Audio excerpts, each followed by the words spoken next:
Hebrew Kingdom Building.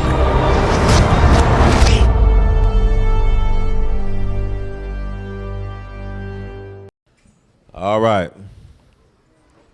We're going to get right into it because we didn't start until 8, and now it's already late. So we're going to just jump right into it. We actually didn't start till 9, so we already behind, but we're going to get right into it.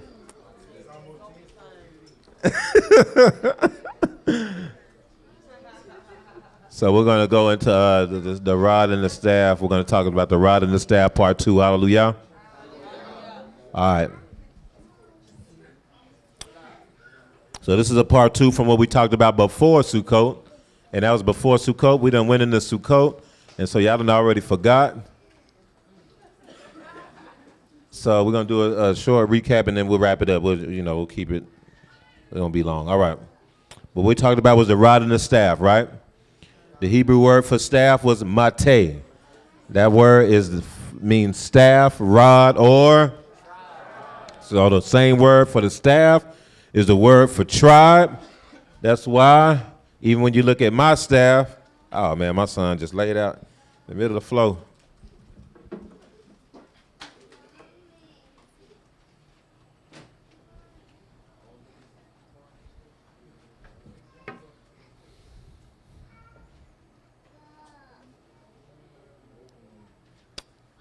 So that's why even on my staff, even when you look at it, it has a connotation of it's very tribal. You see what I'm saying?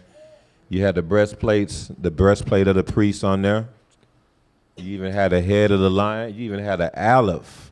It's a strong leader. You see what I'm saying?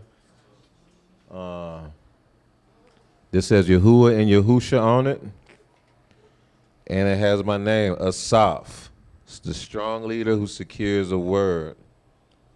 It has the Yod. And it is very symbolic and indicative of a tribe. You see what I'm saying? So the staff is also a tribe. This is a rod. This is a branch. It comes from, it's like the branch of a tree. Somebody give me, Bakir Luke, give me Isaiah chapter 11. Isaiah chapter 11.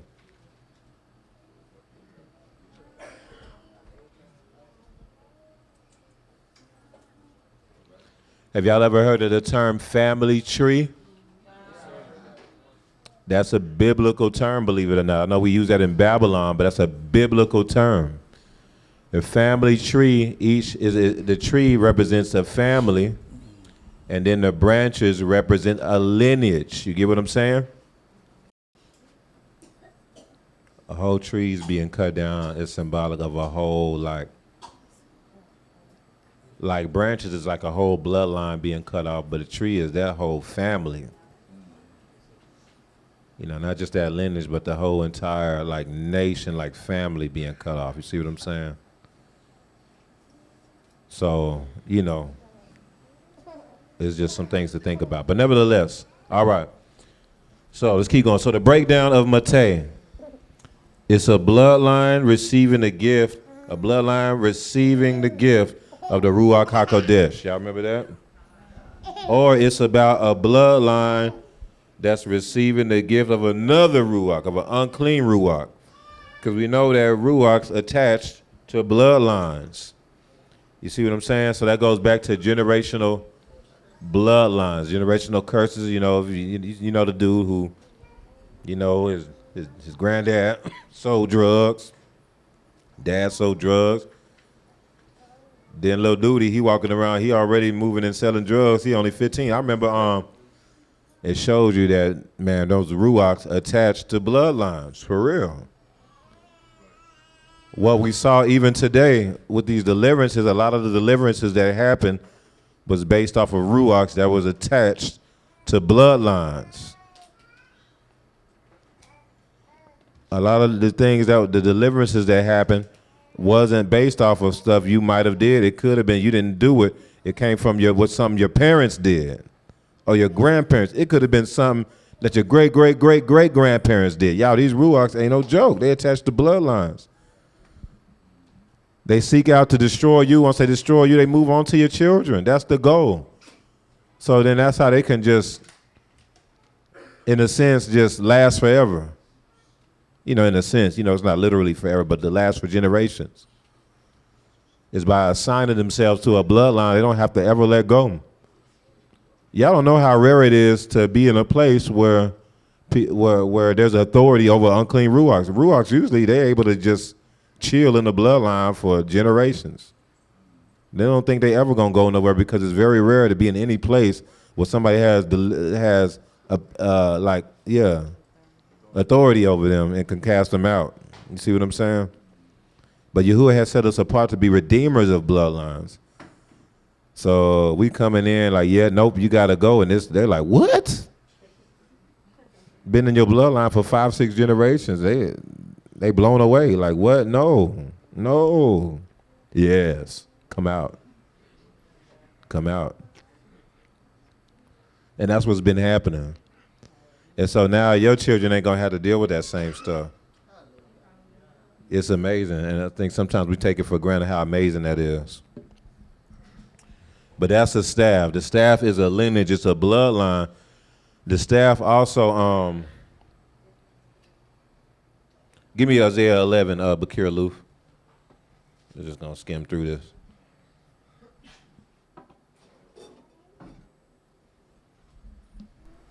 We'll start at verse 1.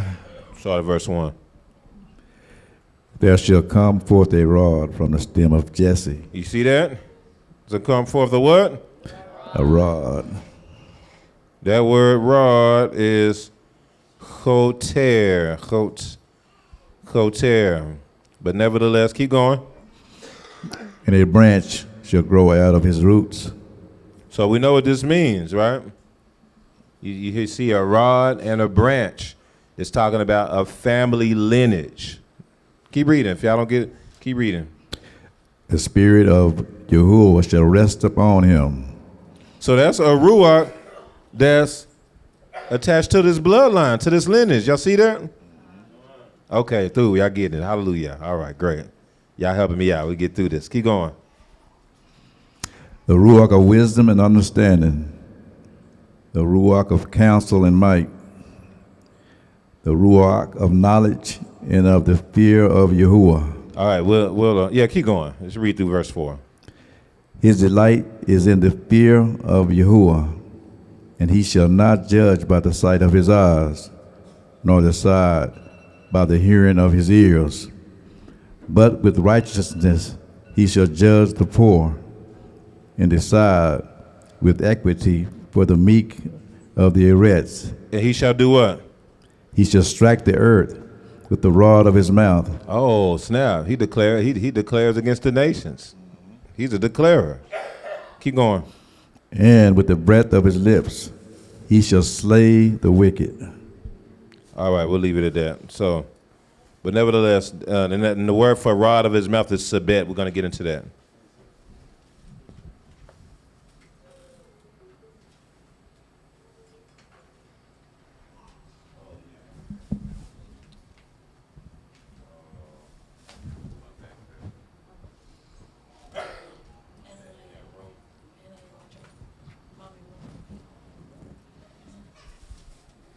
Yeah, all right, so in Bamidbar chapter 17, we already went through that, but basically it was when Yahuwah was like, I'm going to show everybody breaking their rod.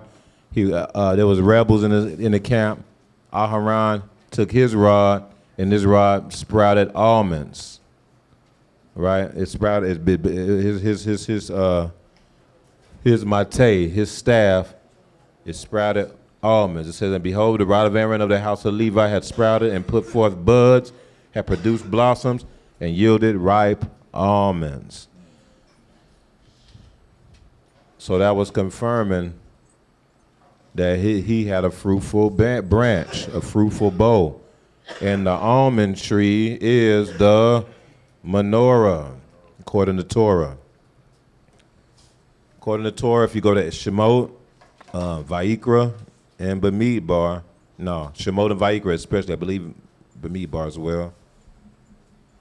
It talks about the building of the menorah and how there was almond buds on the cups.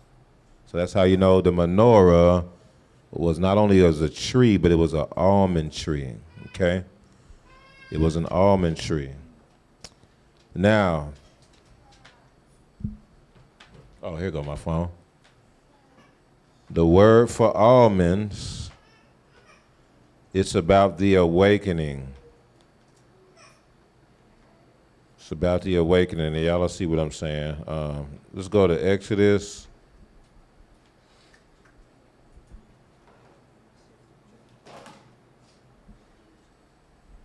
Exodus chapter 25.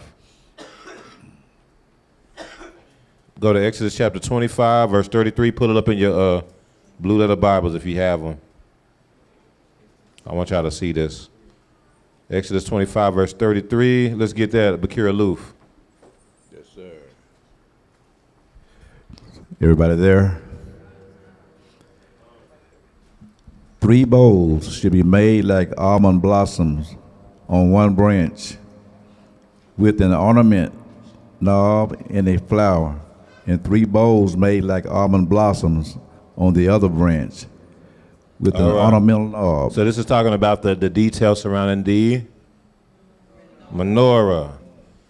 You see that the bowls are made as almond blossoms. So let's look at that Hebrew word for almond, okay? What is that Hebrew word for almond? Mishpaka. Shakad, okay? So if you look at what does the root word say it is?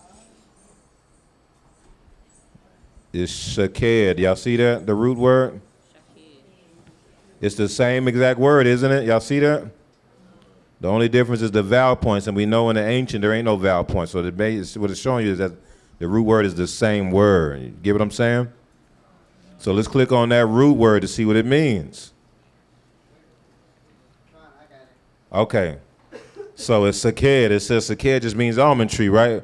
But we're not all the way down to the very root. There's another root word. It's sakad. Y'all see that? You see it's the same word as both of the other words? It's just different vowel points. Let's click on that one. I'm showing y'all how to study.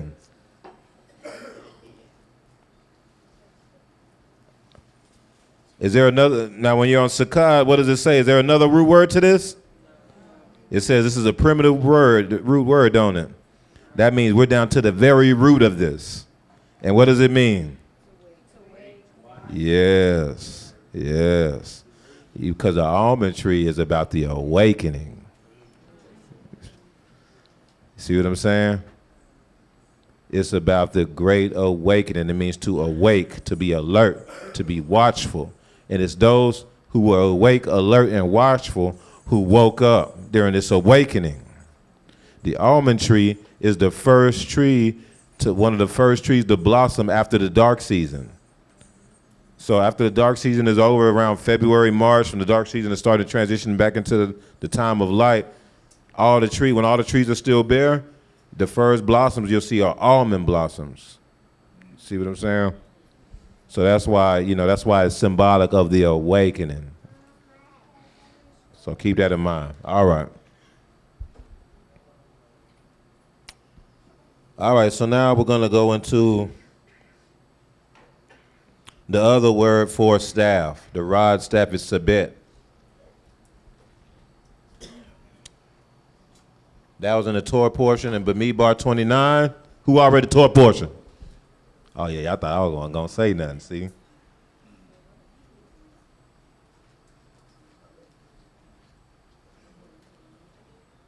Torah portion, Nathaniel, what are we looking like?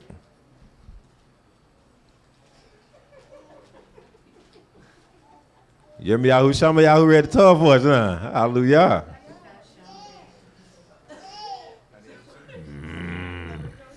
Ooh, I was going to get her. Oh, yeah. I'll get you on that one. How we looking?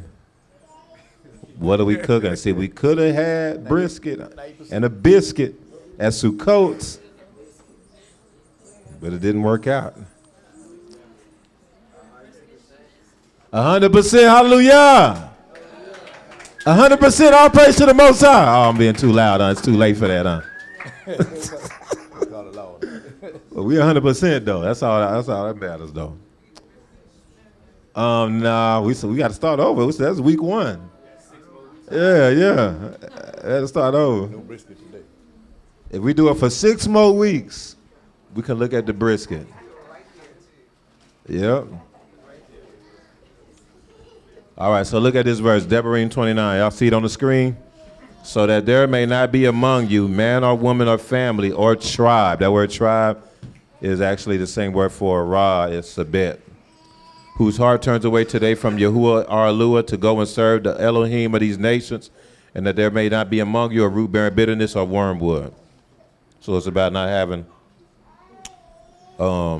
bitterness, a ruach of bitterness, basically. The word sabet, it also is just like mate. It means a rod, staff, and also tribe, just like mate. Both of the words for a rod and staff, it means similar. It can mean tribe as well. But the breakdown for this Hebrew word is very interesting. That's what I want y'all to look at. So we know that the sheen can mean to be set apart or to divide, right? To consume, to divide, to cut. So it's a house that's set apart or divide, a house that is set apart. Or no, let's say this. Let's start off with this. This is multiple layers to this. The bed also means a womb, right? Like a belly or a womb, a woman's womb. It's a womb that is set apart to produce fruit. Y'all get what I'm saying? Mm-hmm. So a womb that's set apart to produce fruit. It's about bearing fruit. Another way to look at this is that it is a house that's been cut in order to produce fruit. It's a house that's been cut in order to produce fruit. It's almost like a what? Pruning. But when you take a tree and you prune it so that it can produce fruit, you cut it. What do you cut? You cut the bad parts, the parts that are brown. You cut the weaker branches.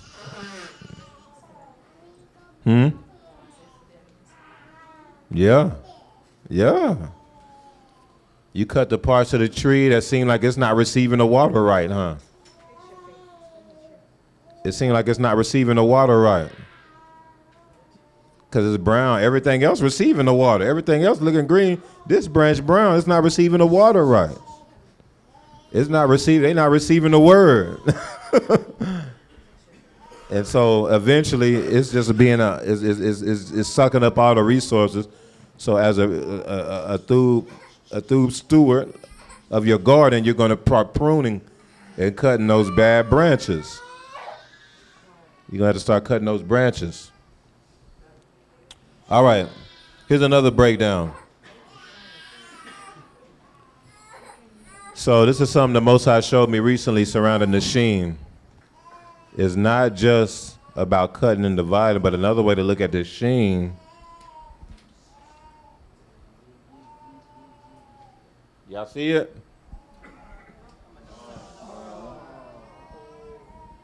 Even in the biblical Hebrew. It's a light, a lamp. The sheen can also mean a lamp, a light. You know what I'm saying? Which the menorah is a type of a lamp. You know what I'm saying? But basically, another way to look at this is that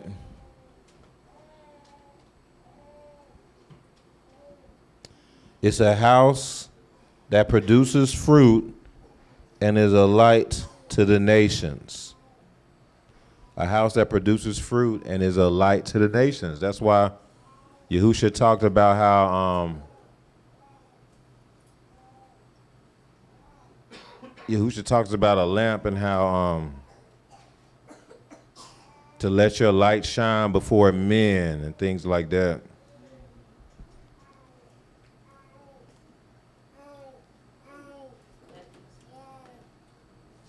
Matthew 5.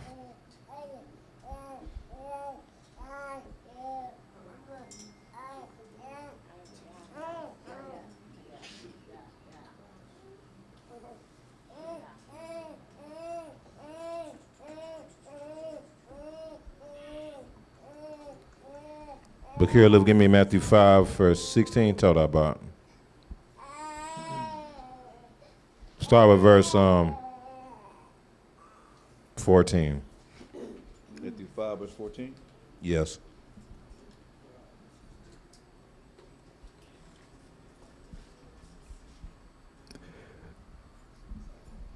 You are the light of the world. A city that is set on a hill cannot be hidden, nor do they light a lamp and put it under a basket, Nor do they light a lamp and put it under a basket. So we know that the sheen can also mean a lamp, and the tet. What's up? Okay. And the tet is also about symbolic of a basket. The tet can be a basket, like a basket of fruit or offering. You get what I'm saying? Y'all know that, right? Okay. All right.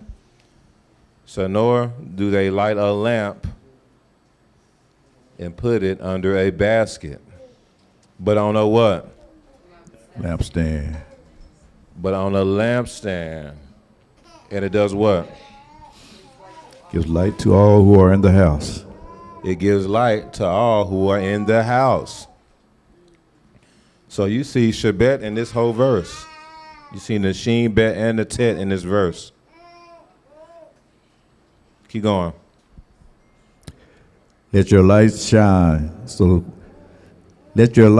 shine before men that they may see your good works and glorify your Father in the Shamayim. Hallelujah. So Sabbath is about producing the rod, the staff is about producing fruit. It's about being set apart to produce fruit. It's a house that's set apart to produce fruit, to bear fruit. Like, when you're of the Most High, you are set apart to provide, to produce fruit, to bear fruit. That's what he's looking for.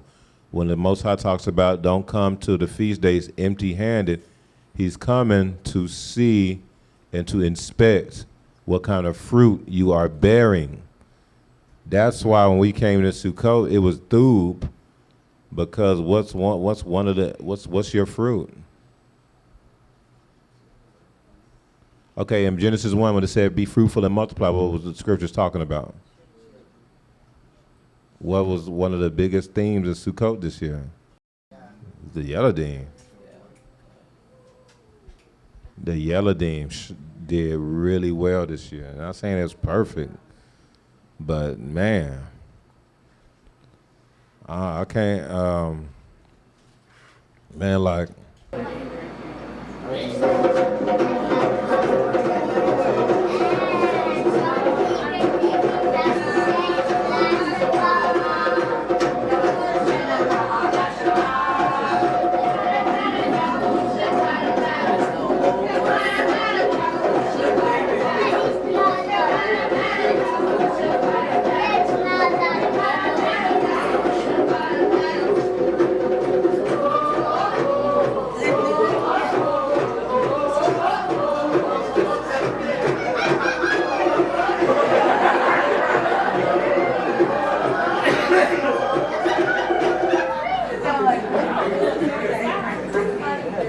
that job was fire. That was fire.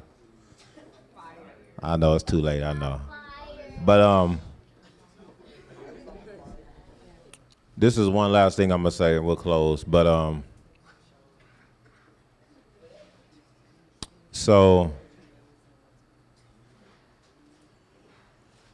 the staff also represents fertility because it's about the lineage, your bloodline, your seed. You see what I'm saying? when they moving like fallen angels, fallen malachim. Remember we talked about that before Sukkot? Because what a fallen angel does, they was kicked out of the Shamayim. They was in the Shamayim, but they were kicked out because of rebellion. And what they do is what they done on the earth is they implemented things they knew and learned from the Shamayim and tried to do their own thing. They perverted it. And that's how you get all these religions. All the major religions, they implemented things they learned. These are from fallen Malachim. These were from, all the false religions are coming from entities that were once in the Shamayim. Do y'all get that? So that's why people follow those religions, because they take the things of the Shamayim and just things they knew from the Shamayim and just pervert it.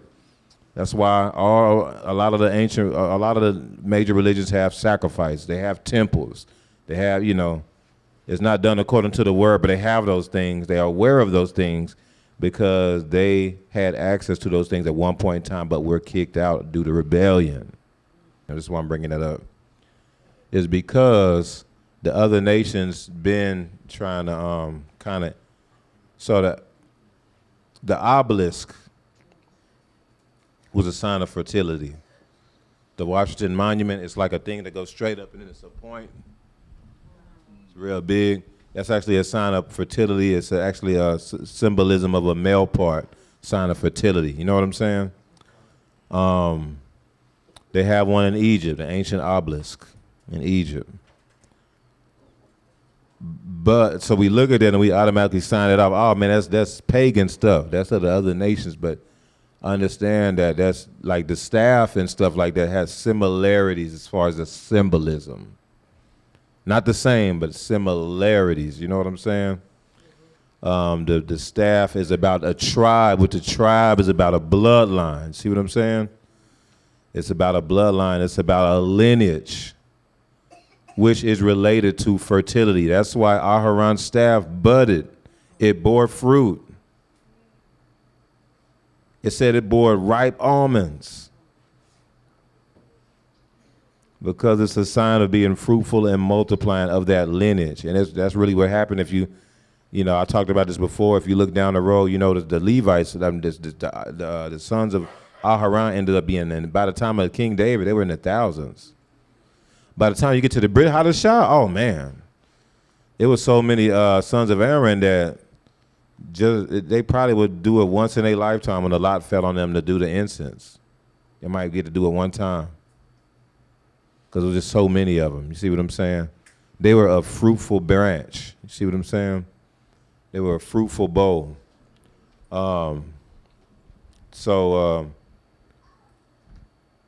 Nevertheless, all praise to the Most High. It's just about bearing fruit. It's about having, that's why this focus on the children is so important. That's why bearing Kodesh seed is so important, because the tribe, the staff is about a house that's set apart to bear fruit.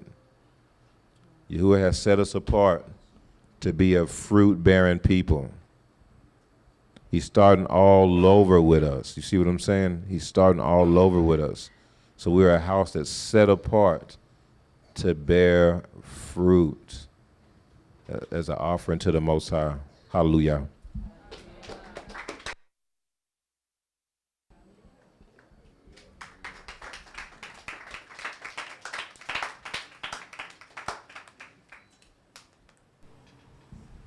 All right, so we got just a few things in the Q&A. We did get some visions put in here. Praise Yahushua for that. And then we'll start at 10:50.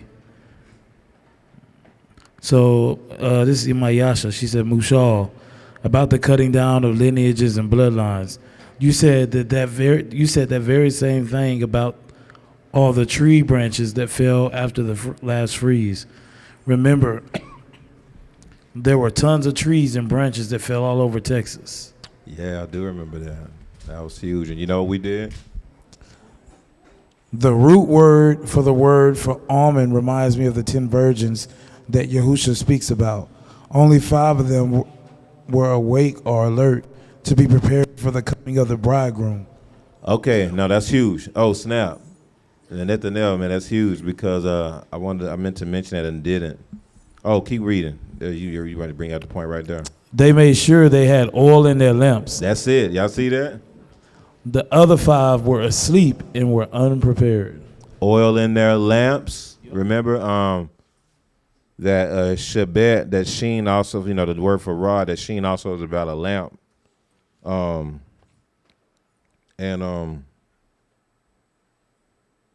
It's about a house that's being a light as well. And so, and the menorah is an almond tree, you know what I'm saying? Which is about being alert or awakened. And the almond tree or the menorah is lit by the oil in it, the oil in the lamp. So anyway, that's a great call out. Hallelujah. Shama. They call the branches that are to be pruned suckers because they take nutrients away, preventing or slowing fruit production. That is it. Suckers. Yeah, Suckers. that is it. No, that's it. Yeah, so that's why the pruning is important because they the branches that aren't bearing fruit, they taking up very through resources. And so, it's just the wisdom of the Most High. And, the thing is that, after Sukkot, we're going to the dark season, there's going to be, because there wasn't maybe not enough done to really guard these things that the Most High set apart for us. There are probably going to be some prunings, unfortunately. It's just the reality of it. Once that dark season comes, it's going to be some people who just don't have the oil to handle it. So, yeah. Imaoria. That's why the male has a staff, because it's a representation of something that produces a tribe. Khan. Yeah, that's it. And then Bakir Ezra Hadassah put the scriptures in the chat, and that's it. All praise to the Most High. Hallelujah.